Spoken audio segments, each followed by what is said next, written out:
GKBMS ಮಕ್ಕಳು ಬೋಲೋ ಭಾರತ್ ಮಾತಾ ಕೇ. ವೇದಿಕೆಯ ಮೇಲೆ ಆಸೀನರಾಗಿರ್ತಕ್ಕಂಥ ಹೊಸಕೋಟೆ ತಾಲೂಕಿನ ದಂಡಾಧಿಕಾರಿಗಳಾಗಿರ್ತಕ್ಕಂಥ ಶೀತಲ್ ಮೇಡಮ್ ರವರೇ, ನಮ್ಮ ಹೊಸಕೋಟೆ TAPCMSನ ಅಧ್ಯಕ್ಷರಾಗಿರ್ತಕ್ಕಂಥ ಸುರೇಶ್ ಅಣ್ಣವರೇ, ನಮ್ಮ BMRD ಅಧ್ಯಕ್ಷರಾಗಿರ್ತಕ್ಕಂಥ ಕೇಶವಣ್ಣವರೇ, ನಮ್ಮ ಹೊಸಕೋಟೆ ತಾಲೂಕಿನ BO ಅವರಾಗಿರ್ತಕ್ಕಂಥ ಪದ್ಮನಾಭ್ ಸರ್ ಅವರೇ, ಸ್ಥಾಯಿ ಸಮಿತಿಯ ಮಾಜಿ ಅಧ್ಯಕ್ಷರಾಗಿರ್ತಕ್ಕಂಥ ವಿಜಯಣ್ಣವರೇ, BMRDಯ ನಿರ್ದೇಶಕರಾಗಿರ್ತಕ್ಕಂಥ ಸುಬ್ಬಣ್ಣವರೇ, ತಾಯಂದ್ರೆ ಬೆಳಗ್ಗೆಯಿಂದ ಈ ವಿಶೇಷವಾದಂಥ ಪ್ರದರ್ಶನ ನೀಡಿರ್ತಕ್ಕಂಥ ಪ್ರತಿಭಾವಂತ ಮಕ್ಕಳೇ, ತಮ್ಮೆಲ್ಲರಿಗೂ ಕೂಡ 80ನೇ ಸ್ವತಂತ್ರೋತ್ಸವದ ಶುಭಾಶಯಗಳನ್ನ ಮನಸ್ಪೂರ್ವಕವಾಗಿ ತಮ್ಮೆಲ್ಲರಿಗೂ ಕೂಡ ಈ ಸಂದರ್ಭದಲ್ಲಿ ನಾನು ಕೋರ್ತಾ ಇದ್ದೀನಿ. ಬಂಧುಗಳೇ, ಈಗಾಗಲೇ ಹೇಳಿದಂಗೆ ನಮ್ಮ ಭಾರತ ದೇಶಕ್ಕೆ ಸ್ವತಂತ್ರ ಸರಳವಾಗಿ ಸಿಕ್ಕಂತ ಸ್ವತಂತ್ರ ಅಲ್ಲ. ಹಲವಾರು ಮಹನೀಯರ, ಹಲವಾರು ಮಹಾಪುರುಷರ ರಕ್ತ, ಬೆವರು, ಬಲಿದಾನದಿಂದ ದೊರಕಿರ್ತಕ್ಕಂಥ ಈ ಒಂದು ಸ್ವತಂತ್ರ ಇವತ್ತು ಏನ್ ನಾವು ಸಹಜವಾಗಿ ಈ ಸ್ವತಂತ್ರ ಅಂತ ನಾವು ಸ್ವೀಕಾರ ಮಾಡ್ಕೋತೀವಿ, ಇದನ್ನ ನಾವು ಅನ್ಕೋತೀವಿ, ಇದು ಸಹಜವಾಗಿ ಬಂದಂಥದ್ದಲ್ಲ. ಹಲವಾರು ದಶಕಗಳು, ಶತಮಾನಗಳ ಗುಲಾಮಗಿರಿಯ ನಂತರ ನಮಗೆ ಸ್ವತಂತ್ರನ ತಂದುಕೊಟ್ಟಂತ ಮಹನೀಯರು ಬಾಬಾ ಸಾಹೇಬ್ ಅಂಬೇಡ್ಕರ್ ಅವರು ಆಗಿರ್ಬೋದು, ಮಹಾತ್ಮ ಗಾಂಧೀಜಿ ಅವರಾಗಿರ್ಬೋದು, ಪಂಡಿತ್ ಜವಾಹರ್ಲಾಲ್ ನೆಹರು ಅವರಾಗಿರ್ಬೋದು, ಲಾಲ್ ಬಹದ್ದೂರ್ ಶಾಸ್ತ್ರಿ ಅವರಾಗಿರ್ಬೋದು, ಸರ್ದಾರ್ ವಲ್ಲಭಭಾಯ್ ಪಟೇಲ್ ಅವರಾಗಿರ್ಬೋದು, ಸುಭಾಷ್ ಚಂದ್ರ ಬೋಸ್ ಅವರಾಗಿರ್ಬೋದು, ಈ ರೀತಿಯಾದಂಥ ಹಲವಾರು ಮಹನೀಯರ ಶ್ರಮದಿಂದ ಇವತ್ತು ನಮಗೆ ಸ್ವತಂತ್ರ ಸಿಕ್ಕಿರ್ತಕ್ಕಂಥದ್ದು. ಬಂಧುಗಳೇ, ಇವತ್ತೇನು ನಮ್ಮ ಭಾರತ ದೇಶ ಈ ರೀತಿಯಾಗಿ ವಿಶ್ವದ ಮಟ್ಟದಲ್ಲಿ ವಿಜೃಂಭಿಸ್ತಾ ಇರಬೇಕಾದ್ರೆ ಭಾರತಕ್ಕೆ ಬ್ರಿಟಿಷರು ಬಿಟ್ಟೋದಂತ ಸಂದರ್ಭದಲ್ಲಿ ಭಾರತ 555 ಪ್ರಾಂತ್ಯಗಳಾಗಿ ಹಂಚೋಗಿದ್ದಂಥ ಸಂದರ್ಭದಲ್ಲಿ ಈ ದೇಶನ ಒಗ್ಗೂಡಿಸಿ ಭಾರತನ ಒಂದು ದೇಶವಾಗಿ ಇಟ್ಕೋಬೇಕು ಅಂತ ಒಂದು ಕಲ್ಪನೆ ಇಟ್ಕೊಂಡು ದೃಢವಾದಂಥ ನಿರ್ಧಾರ ಮಾಡಿದಂಥ ಸರ್ದಾರ್ ವಲ್ಲಭಭಾಯ್ ಪಟೇಲ್ ಅವ್ರನ್ನ ನಾವು ಈ ಸಂದರ್ಭದಲ್ಲಿ ನೆನೆಸ್ಕೋಬೇಕಾಗತ್ತೆ. ನಮ್ಗೆ 5 ಗ್ರಾಮಗಳನ್ನ, 5 ಜನರನ್ನ ರಾಷ್ಟ್ರಗಳ ಆಳ್ವಿಕೆಯಲ್ಲಿದ್ವು. ಆ ಎಲ್ಲ ದೇಶಗಳು ಕೂಡ ಸ್ವತಂತ್ರ ಪಡ್ಕೊಳ್ಳೋಕೆ ಪ್ರಾರಂಭ ಮಾಡಿದ್ವು. ಆ ಎಲ್ಲ ದೇಶಗಳ ಸ್ವತಂತ್ರ ಹೋರಾಟಕ್ಕೆ ಯಾರಾದ್ರೂ ಮಾದರಿ ಪುರುಷರಾಗಿದ್ರೆ ಮಹಾತ್ಮ ಗಾಂಧೀಜಿಯವರ ಕೊಡುಗೆ, ಸ್ವತಂತ್ರ ಹೋರಾಟಕ್ಕೆ ಅವ್ರು ಮಾಡಿದಂಥ ತ್ಯಾಗಗಳನ್ನ ಇವತ್ತು ಎಲ್ಲೋ ಒಂದ್ ಕಡೆ ಮರೆತು ಹೋಗ್ತಾ ಇದೆ ಅಂತ ಕಾಣ್ತಾ ಇದೆ. ಆದ್ರೆ ಇವತ್ತು 79 ವರ್ಷಗಳ ಸ್ವಾತಂತ್ರ್ಯನ ಅನುಭವಿಸಿ 80ನೇ ವರ್ಷಕ್ಕೆ ಪಾದ ಇಡ್ತಾ ಇರಬೇಕಾದ್ರೆ ಮಹಾತ್ಮ ಗಾಂಧೀಜಿಯವರ ಮಹತ್ತರವಾದಂಥ ಕೊಡುಗೆನ ನಾವೆಂದರೂ ಕೂಡ ಮರೆಯಕ್ಕೆ ಸಾಧ್ಯ ಇಲ್ಲ. ಬಂಧುಗಳೇ, ಇವತ್ತು ಈಗಾಗಲೇ ಶೀತಲ್ ಮೇಡಮ್ ಅವ್ರು ಹೇಳ್ತಾ ಇದ್ದಂಗೆ ನಾವೊಂದು ಸಂಕಲ್ಪಗಳಲ್ಲಿ ಸ್ವಚ್ಛತೆನ, ನೈರ್ಮಲ್ಯಗಳನ್ನ ನಾವು ತರೋಣ ಅಂತಂದ್ರು. ನಗರದಲ್ಲಿ ಸ್ವಚ್ಛತೆ, ನೈರ್ಮಲ್ಯನ ತರೋಣ ಅಂತಂದ್ರು.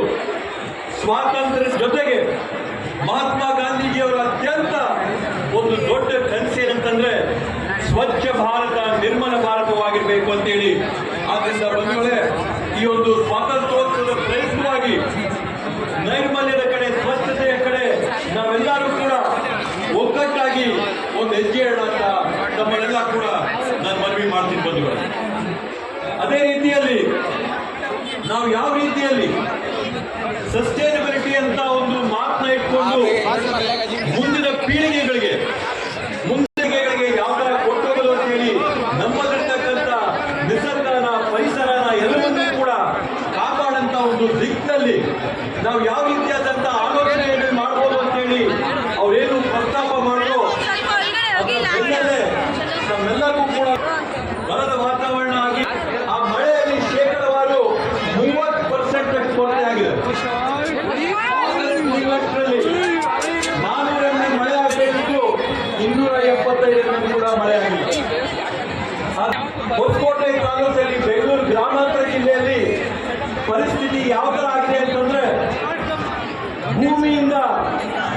ಭೂಮಿಯೊಳಕ್ಕೆ ನಾವು ನೀರನ್ನ ಹರಿಸಿದ್ರೆ ಭೂಮಿಯಿಂದ ಹೊರಗೆ 163 ಲೀಟರ್ ಆಚೆ ತೆಗಿತಾ ಇದ್ದೀವಿ. ಆದ್ರಿಂದ ವರ್ಷ ನಾವು ನೋಡಿದ್ರೆ ಅಂತರ್ಜಲದ ಮಟ್ಟ ಕುಸಿತಾ ಬರ್ತಾ ಇದೆ. ಭೂಮಿಯೊಳಕ್ಕೆ 100 ಲೀಟರ್ ಹರಿಸಿದ್ರೆ ಭೂಮಿಯಿಂದ ಹೊರಗೆ ತೆಗಿತಾ ಇರ್ತಕ್ಕಂಥದ್ದು 160 ಲೀಟರ್. ಪರಿಸರದ ಸಂರಕ್ಷಣೆ ಮಾಡಬೇಕಾಗಿದೆ, ನೀರಿನ ಸಂರಕ್ಷಣೆ ಮಾಡಬೇಕಾಗಿದೆ.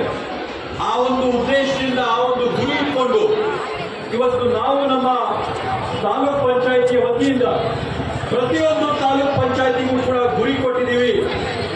ಪ್ರತಿಯೊಂದು ತಾಲೂಕ್ ಪಂಚಾಯಿತಿಯಲ್ಲಿ ಕನಿಷ್ಠ 20 ಮಳೆ ನೀರು ಕೊಯ್ಲುಗಳನ್ನ, 20 ಕೃಷಿ ಹೊಂಡಗಳನ್ನ ನಿರ್ಮಾಣ ಮಾಡಿ ಬೀಳ ನೀರನ್ನ ತಡೆದು ಹರಿಯ ನೀರಿನ ವೇಗನ ಕಡಿಮೆ ವೇಗದಲ್ಲಿರ್ತಕ್ಕಂಥ ನೀರು ಮಾಡಬೇಕು.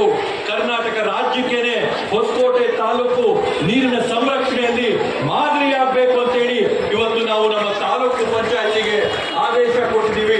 ಆ ಒಂದು ನಿಟ್ಟಿನಲ್ಲಿ ತಗೋಬೇಕಾದಂತ ಎಲ್ಲ ಕ್ರಮಗಳನ್ನು ಕೂಡ ವಹಿಸಕ್ಕೆ ಅವರು ತಯಾರಾಗಿರುವಂತ ಇವತ್ತು ಬೆಂಗಳೂರು ಗ್ರಾಮಾಂತರ ತಾಲೂಕಿಗೆ ಬೇಕಾದಂತ ಮೂಲ ಸೌಕರ್ಯಗಳನ್ನ ನಾವು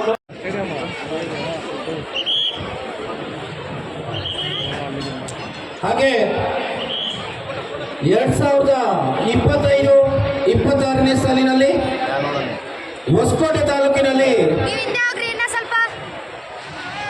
SSLC ಹಾಗೆ PUCಯಲ್ಲಿ ಭವ್ಯ ಮೊರಾರ್ಜಿ ದೇಸಾಯಿ ವಸತಿ ಶಾಲೆ ಸೂಲೆಬೆಲೆ. ಮುಂದಿನ ವಿಭಾಗ ವಾಣಿಜ್ಯ ವಿಭಾಗ 596 ಅಂಕಗಳು, ಮಹಾದೇವ 596 ಅಂಕಗಳಿಗೆ ದ್ವಿತೀಯ ಸ್ಥಾನ. ಈಶಾ ಪ್ರಜಾಪತಿ ಮಹಾದೇವ ಪದವಿ ಪೂರ್ವ ಕಾಲೇಜ್ 596 ಅಂಕಗಳಿಗೆ ದ್ವಿತೀಯ ಸ್ಥಾನ. ಅವರು 7 ಜನ ಇದ್ದಾರೆ ಸರ್. ತೃತೀಯ ಸ್ಥಾನವನ್ನು ಅನನ್ಯ ಪಿ ಅದ್ವಿತೀಯ ಪದವಿ ಪೂರ್ವ ಕಾಲೇಜು 594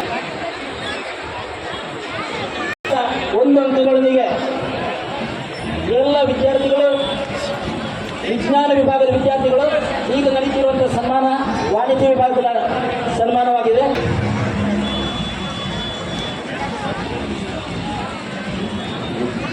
ಪ್ರಥಮ ಅಕ್ಷತ 4 ಜನ ಸರ್, 4 ಜನ. ಪ್ರಥಮ ಸ್ಥಾನ ಅಕ್ಷತ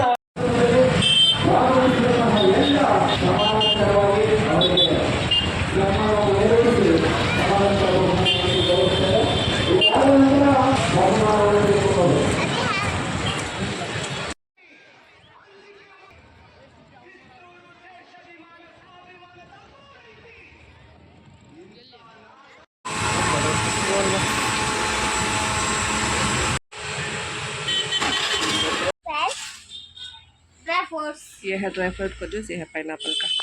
मेरी बेटी ने ले लिया है आइसक्रीम। थक गए हैं दोनों।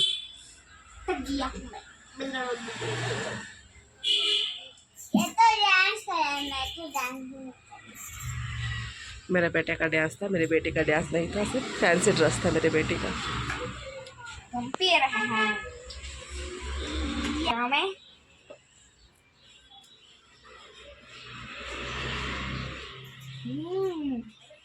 yummy.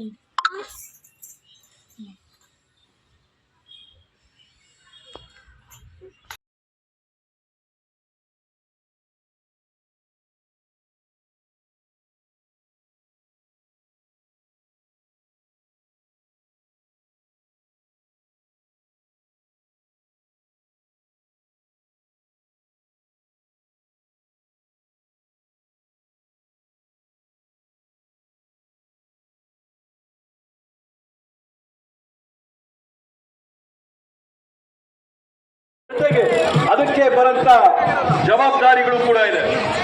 Fundamental rights and duties ಅಂತ ಹೇಳ್ತಾರೆ.